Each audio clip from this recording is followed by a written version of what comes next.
this is a darker book, but at the same time, I found it a more positive book. Interesting. Well, good. That's I'm glad you felt that way. and a realistic.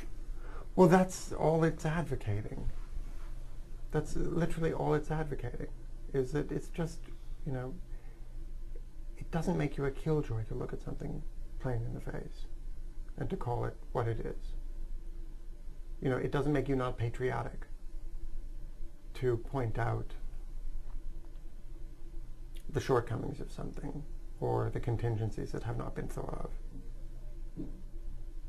You know, if the only alternative is a sunny and rosy scenario that hasn't been thought through, that will only result in shitty consequences laid at someone else's doorstep because you were too scared to think about it.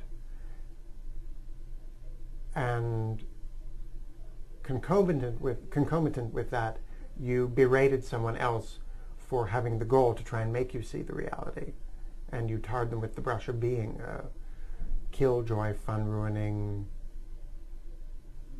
turncoat traitor, then that's bad. That's actually a sort of morally culpable position to take.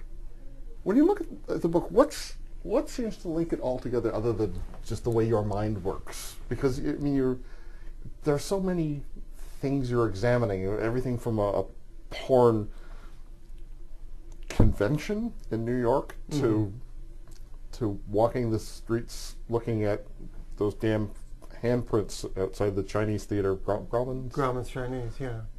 So what links it beyond the fact that it comes from my brain?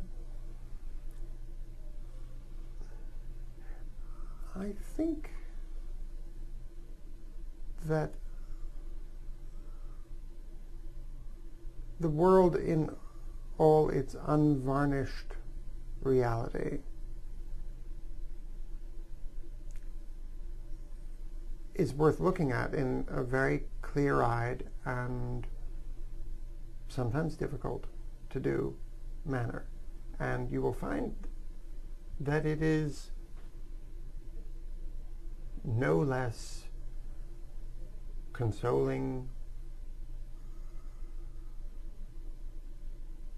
interesting, nurturing, and even beautiful place for having done so. You seem to dislike the facile and go right for the real, and the facile and the thin veneer on things really seems to irritate you.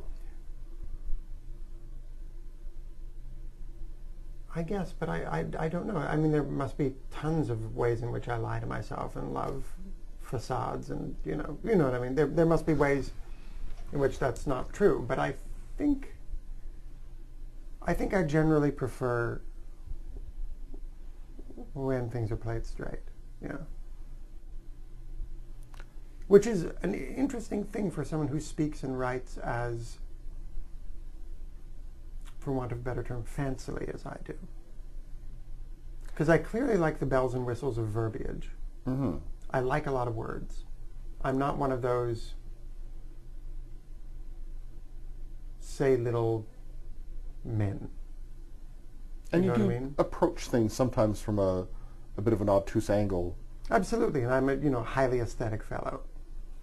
Aside from the fact that I don't have a wardrobe that I care less about, you know what I mean? I don't, but you know what I mean? I'm kind of a fancy, flowery gentleman in that way.